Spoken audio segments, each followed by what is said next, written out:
Hello everyone, स्वागत है आप सभी का CGPSC ABCD में। इस वीडियो के अंदर हम श्रम विधियों का इतिहास समझेंगे।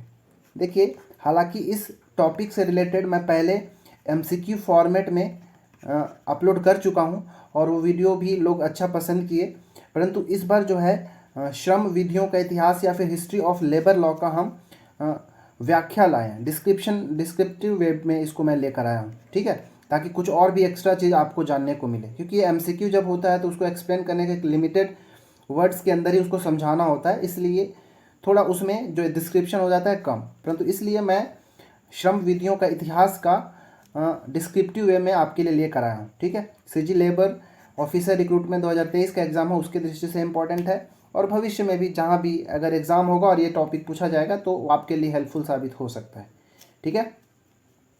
तो चलिए हम शुरुआत करते हैं अपने वीडियो की। देखिए, श्रम विधियों का इतिहास, हिस्ट्री ऑफ लेबर लॉ।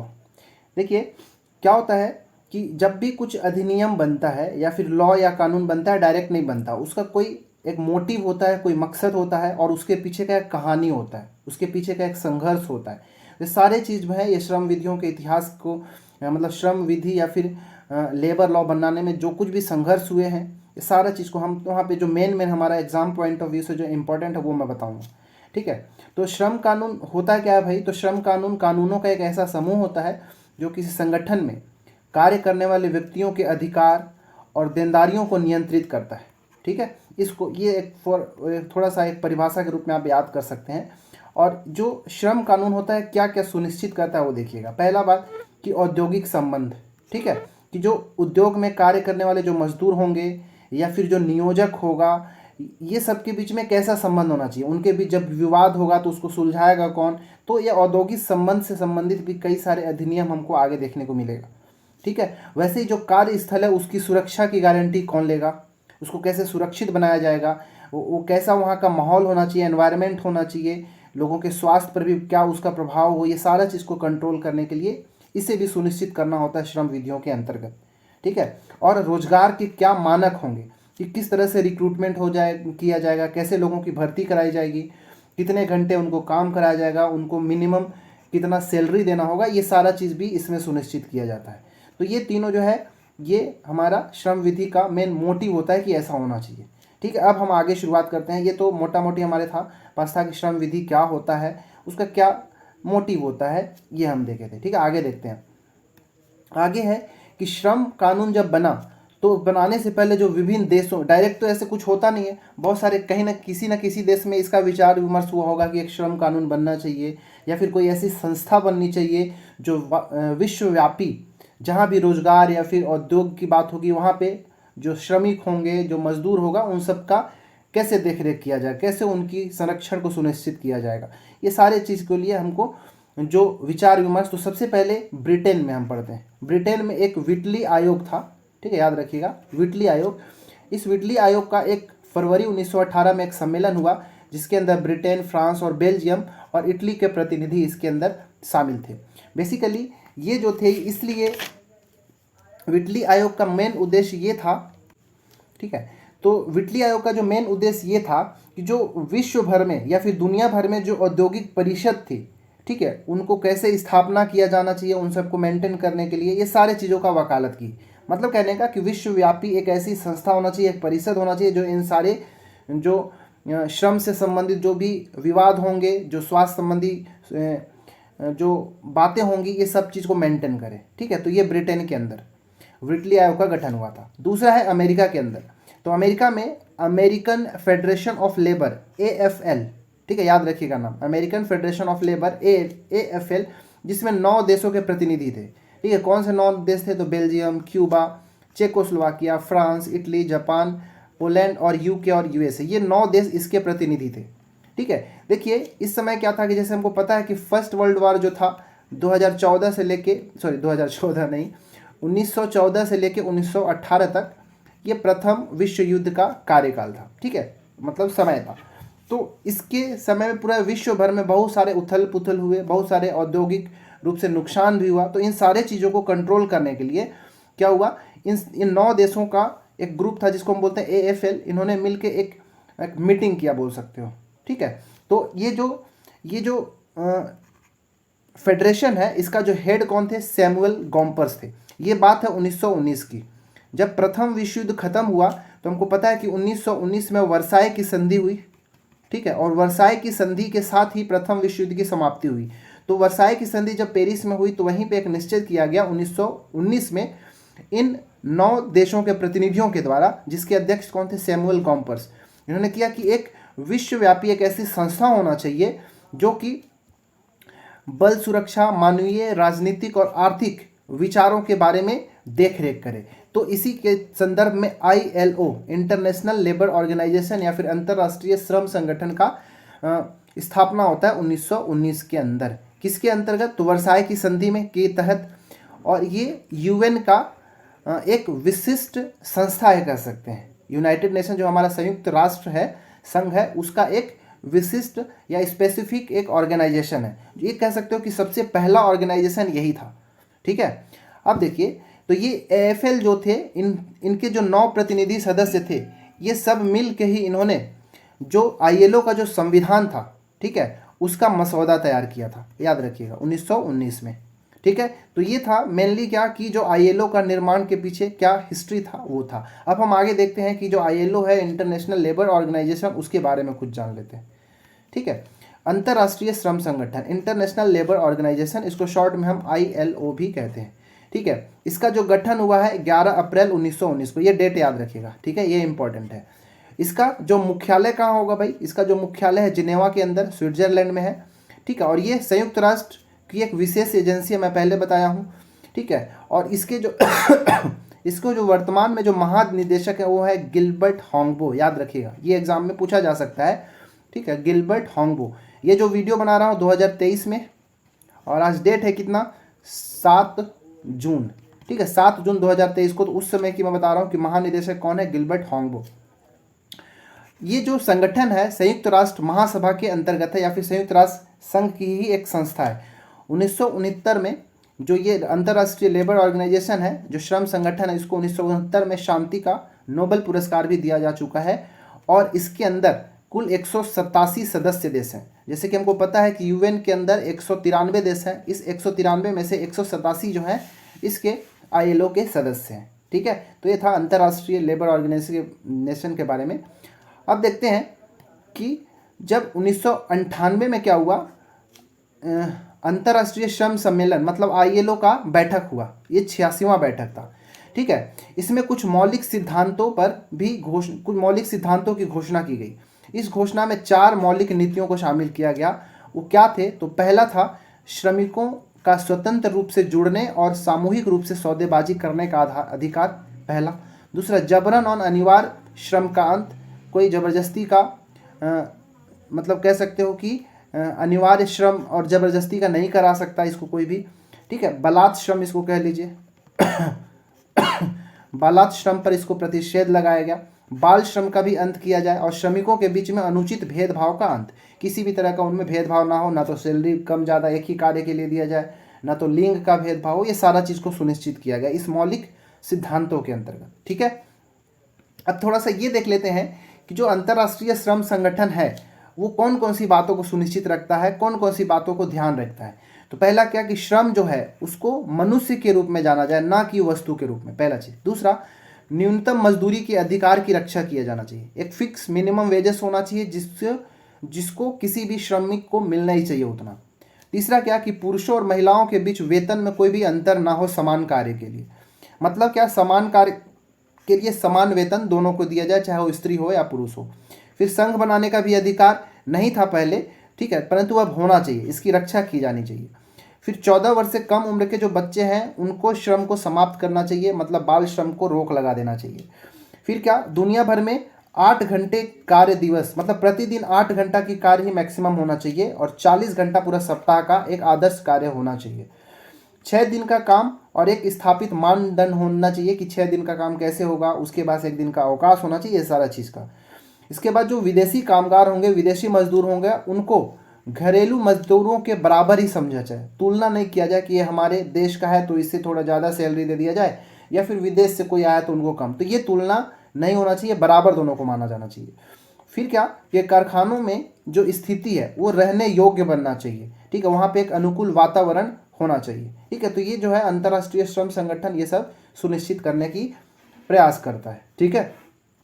चलिए अब हम देखते हैं कि जब भारत में श्रम कानून का नींव कैसे पड़ा, या फिर श्रम कानून जो इंडिया के अंदर है उसकी शुरुआत कैसे हुई, और शुरुआत करने के पहले कौन कौन से प्रमुख व्यक्तित्व के बारे में या लोगों के बारे में हम जान सकते हैं, ठीक है। तो यहाँ पे 3-4 नाम है जो कि इंपॉर्टेंट है एग्जाम के पॉइंट ऑफ व्यू से, तो याद रखिएगा। तो पहला जो यहाँ पे है वह शशिपदा बनर्जी, ठीक है, शशिपदा बनर्जी।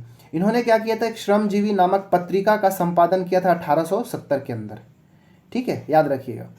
और साथ ही साथ इन्होंने क्या किया था कि वर्किंग मेन क्लब का गठन किया था 1870 में, ठीक है। यह एक श्रम संगठन है, ठीक है ना, श्रम संगठन है।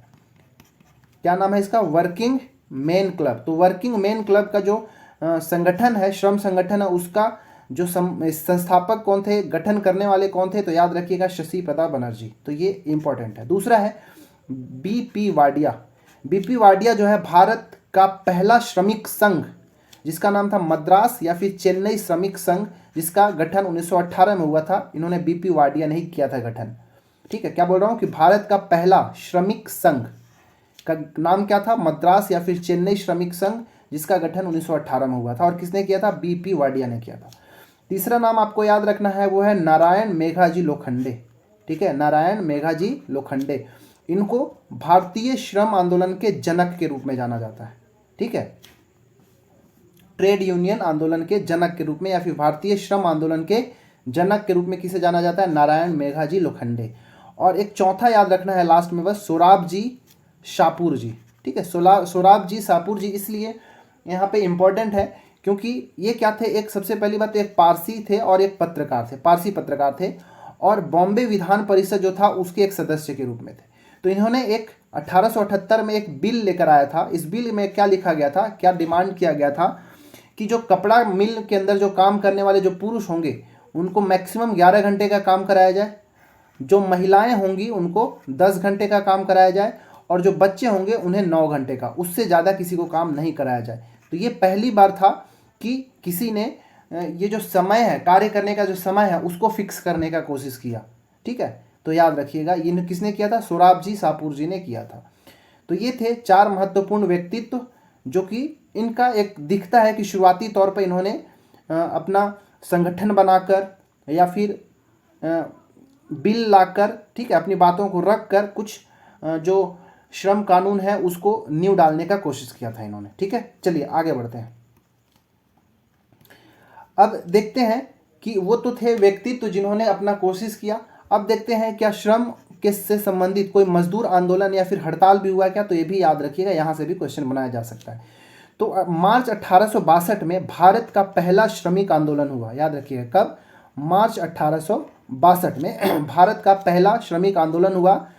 कब, जब हावड़ा स्टेशन पर, ठीक है, कलकत्ता में हावड़ा स्टेशन पर 1200 रेल कर्मचारियों ने कहा कि हम 8 घंटे के कार्य से अधिक नहीं करेंगे, ठीक है, 8 घंटा ही कार्य करेंगे, उससे अधिक कार्य हम नहीं करेंगे, ये उन्होंने और क्या किया, आंदोलन शुरू कर दिया।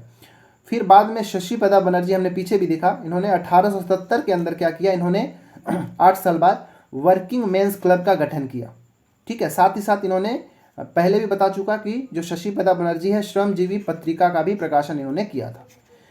इसके बाद सन 1877 में भारत के अंदर प्रथम मजदूर हड़ताल हुआ, ठीक है। भारत में प्रथम मजदूर हड़ताल कब हुआ, 1877 में। यहाँ पे थोड़ा सा अंतर है, भारत का पहला श्रमिक आंदोलन है 1862 में, परंतु भारत में प्रथम मजदूर हड़ताल है 1877 में। तो हुआ कहाँ, नागपुर के अंदर हुआ, ठीक है, नागपुर में एक सूती कपड़े का मिल था, वहीं पे आंदोलन हुआ था। छत्तीसगढ़ के अंदर भी आंदोलन हुए थे, बीएनसी मिल मजदूर आंदोलन, जो कि बीएनसी मिल कहाँ है, राजनांदगांव के अंदर था, ठीक है। तो यहाँ पे क्या आंदोलन था, सन 1920 में। यहाँ पर भी एक्स्ट्रा काम करवाने की वजह से ही हुआ था, ठीक है, अधिक कार्य कराने की वजह से 1920 में। इसका जो नेतृत्व किया था ठाकुर प्यारेलाल सिंह ने किया था, और ऐसा माना जाता है कि छत्तीसगढ़ में सबसे लंबा और पहला, ठीक है, पहला मजदूर आंदोलन छत्तीसगढ़ में, और सबसे अधिक लंबा अवधि तक चलने वाला, 36 दिन तक चलने वाला जो आंदोलन था, ये बीएनसी मिल मजदूर आंदोलन ही था। ये वाला आंदोलन तब जाके शांत होता है जब वीवी गिरी ने एक समझौता कराया किसको, ठाकुर प्यारेलाल सिंह और जो मिल के मजदूर, मिल के जो मालिक थे उनके बीच में, ठीक है, याद रखिएगा। फिर दूसरा जो आंदोलन होता है मिल मजदूर आंदोलन, इसी में बीएनसी के अंदर ही होता है, जो कि 1924 में, पहला 1920 में, दूसरा 1924 में और तीसरा बार भी होता है 1937 में। और ये तीनों बार जो प्रतिनिधि करने वाले होते हैं वो ठाकुर प्यारेलाल सिंह ही होते हैं, ठीक है, याद रखिएगा। तो ये था प्रमुख श्रम और मजदूर आंदोलन। अब आगे बढ़ते हैं।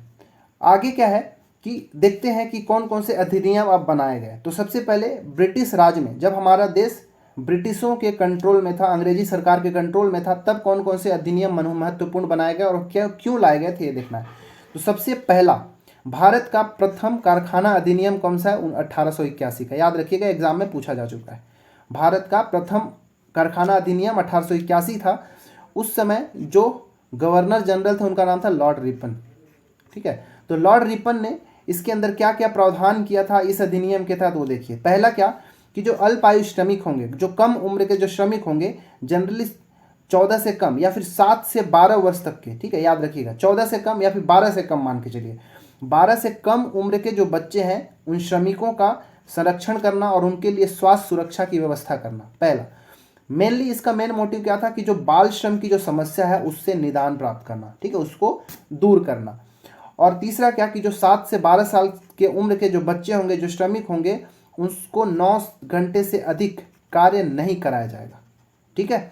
इसके बाद दूसरा कारखाना अधिनियम आया 1891 में, 10 साल बाद। इसमें क्या किया गया कि साप्ताहिक अवकाश का घोषणा किया गया, ठीक है। तो दूसरा कारखाना अधिनियम 1891 है, जिसके अंदर पहली बार साप्ताहिक अवकाश की बात की गई कि हफ्ते में 1 दिन की छुट्टी दी जाएगी।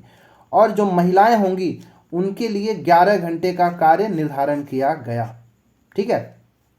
इसके बाद व्यापार विवाद अधिनियम 1929 आया। अभी सब हम ब्रिटिश राज के अंतर्गत के ही अधिनियम को हम देख रहे हैं, ठीक है। तो आया व्यापार विवाद अधिनियम 1929। इसमें जो नियोक्ता होगा, जो कर्मचारी होगा या फिर कर्मचारियों का संघ होगा, उनके बीच में एक संबंध बनाए रखने की नीतियों को इसके अंदर लाया गया। इसमें यह सुनिश्चित करने की कोशिश किया गया कि जो कर्मचारी हैं वो हड़ताल न करें, हड़ताल को रोका गया। साथ ही साथ जो नियोक्ता होते थे, किसी भी उद्योग का, किसी भी कंपनी का जो मालिक होता था, वो क्या करता था, जब हड़ताल होता था या जब लोगों की डिमांड बढ़ने लगती थी, लोग बोनस वगैरह मांगने लगते थे, तो तालाबंदी कर देते थे, ठीक है, कंपनी को ही बंद कर देते थे कुछ समय के लिए, जिसकी वजह से जो कर्मचारी, जो श्रमिक है, वो परेशान होने लगते थे। तो ये व्यवस्था किया गया कि ना तो कर्मचारी हड़ताल कर पाए और जो नियोक्ता है वो ना तालाबंदी कर पाए, ये दोनों की इसमें बात की गई। साथ ही साथ कुछ जांच न्यायालय और समझौता बोर्ड का भी स्थापना किया गया कि किसी भी तरह का अगर विवाद उत्पन्न होता है तो न्यायालय में और समझौता बोर्ड जो है उसको सुलझा सकता है। तो ये सब याद रखिएगा आप, ये ब्रिटिश राज के समय का है। इसके बाद कुछ श्रम अधिनियमों की सूची है, इंपॉर्टेंट है, ये देख लेते हैं। इसके बाद आगे जो नया वीडियो आएगा उसमें किसी एक अधिनियम को, उसको मैं धारा सहित उनके कार्यों को भी समझाने की कोशिश करूंगा। तो इसमें बस हमको श्रम अधिनियमों की सूची को, लिस्ट ऑफ लेबर लॉ जो है इंपॉर्टेंट है, उनका ईयर भी आपको याद रखना है। तो जो श्रम अधिनियम है इनको हम 3-4 पार्ट में हम कैटेगराइज कर सकते हैं। जो तो पहला होगा औद्योगिक संबंध विषयक कानून, मतलब उद्योग से संबंधित जो श्रम कानून है उसकी बात होगी। तो पहला इसमें औद्योगिक विवाद अधिनियम 1947, ठीक है। इससे पहले भी औद्योगिक विवाद अधिनियम हम देखें, परंतु अब हम आज़ादी के बाद की बात करें, ठीक है। इसमें औद्योगिक विवाद अधिनियम 1947 का है, ये वाला पहले भी मैं याद करा चुका हूँ, ठीक है। इसके बाद छत्तीसगढ़ औद्योगिक संबंध अधिनियम 1960, ठीक है। इसके बाद है ये छत्तीसगढ़ वाला जो मेंशन किया गया वो भी याद रखिएगा, ठीक है, जिसमें छत्तीसगढ़ लिखा गया है। इसके बाद व्यवसाय संघ अधिनियम 1926, इसमें से आपको ये पहला और दूसरा भी याद रखना है, तीसरा को चलिए स्किप भी कर सकते हैं अगर ईयर याद करना हो तो, कुछ लिमिटेड चीज़ ही हम याद करेंगे, ज़्यादा भी याद नहीं करना है। इसके बाद औद्योगिक नियोजन स्थायी आदेश अधिनियम 1946, ये छत्तीसगढ़ औद्योगिक नियोजन स्थायी आदेश अधिनियम 1961, ये वाला याद रख लीजिएगा। इसके बाद मजदूरी संबंधी जो कानून है यहाँ पे तीनों आपको याद रखना है, ठीक है, क्योंकि ये अधिनियम अलग से मेंशन किया गया है सिलेबस में। क्या? मजदूरी भुगतान अधिनियम 1936 याद रखना है, न्यूनतम मजदूरी अधिनियम 1948 याद रखना है, और बोनस भुगतान अधिनियम 1965। इसमें से ये पहला और दूसरा जो है ये आपको याद रखना है, ठीक है, पहला और दूसरा।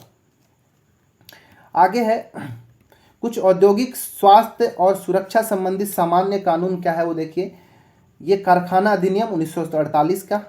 इसके बाद ये याद रखना है आपको कि पर्यावरण संरक्षण अधिनियम हमको पता है कब आया था, 1986 के अंदर। इस 1986 के पर्यावरण संरक्षण अधिनियम के तहत ही दो और भी अधिनियम है। कौन कौन सा? तो पहला है परिसंकटमय रसायनों का विनिर्माण, भंडारण और आयात नियम अधिनियम, ठीक है, 1989। और दूसरा है रासायनिक दुर्घटना आपात योजना तैयारी अनुक्रिया नियम 1996। ये दोनों को याद रखना है, ये दोनों जो है पर्यावरण संरक्षण अधिनियम के अंतर्गत आते हैं। और एक और याद रख लीजिए, खतरनाक मशीन विनियमन अधिनियम 1983, ठीक है। तो ये सब किसके अंतर्गत आ रहा है? औद्योगिक स्वास्थ्य और सुरक्षा संबंधी कानून के अंतर्गत आ रहा है, क्योंकि यहाँ पे जितना भी अधिनियम दिया कहीं ना कहीं इससे जो पर्यावरण प्रदूषण होता है, लोगों के स्वास्थ्य पर इसका असर होता है, इसलिए हम इसको तीसरे पार्ट में हम कैटेगराइज कर दिए औद्योगिक स्वास्थ्य और सुरक्षा संबंधी। इसमें पर्यावरण संरक्षण अधिनियम याद रखिए, कारखाना अधिनियम और ये दोनों, ठीक है। चौथा हम इसका बंटवारा जो किए हैं ये भी इंपॉर्टेंट है, ठीक है। क्या है? महिला समानता एवं सशक्तिकरण संबंधी कानून। इसमें पहला याद रखिएगा मातृत्व हित लाभ अधिनियम 1961, दूसरा समान पारिश्रमिक अधिनियम 1976, ठीक है। ये दोनों आपको याद रखना है, ये दोनों इंपॉर्टेंट है यहाँ पे। और जो पांचवा है श्रमिक के कमजोर वर्गों के से संबंधित कानून। इसमें क्या? ये याद रखिएगा बंधित श्रम पद्धति उत्साधन अधिनियम 1976 और बाल श्रम प्रतिषेध अधिनियम 1986। तो ये जो मेन है आपको याद रखना है यहाँ पे। तो ये 1 2 3 4 ये चारों को याद रखिएगा, ये चारों को भी हम ये जितने भी है यहाँ पे अधिनियम, इन सबसे संबंधित ऑलमोस्ट मैं सबके लिए एमसीक्यू ला चुका हूँ, परंतु अब इसका हम डिस्क्रिप्टिव वीडियो ला रहा हूँ कि इनके धाराओं को भी थोड़ा समझा जाए अलग अलग, ठीक है। तो इस वीडियो में बस इतना ही। नेक्स्ट वीडियो में हम किसी अधिनियम के साथ मिलेंगे जिसमें एमसीक्यू नहीं होगा, क्योंकि एमसीक्यू मैं ऑलरेडी अपलोड कर चुका हूँ। केवल उसका डिस्क्रिप्टिव वीडियो देखेंगे कि कितने अध्याय हैं, उस अध्यायों के अंदर कितनी धाराएं हैं, और धाराओं में जो मेन धारा है उनसे संबंधित हम उसमें क्या प्रयोजन किए गए हैं, क्या वर्णन किया गया, उस चीज़ को हम एक्सप्लेन करेंगे, ठीक है। तो चलिए इस वीडियो में इतना ही। वीडियो अच्छा लगता है तो लाइक करें, सब्सक्राइब करें, दोस्तों के साथ शेयर करें। मिलते हैं अगले वीडियो में, तब तक के लिए धन्यवाद।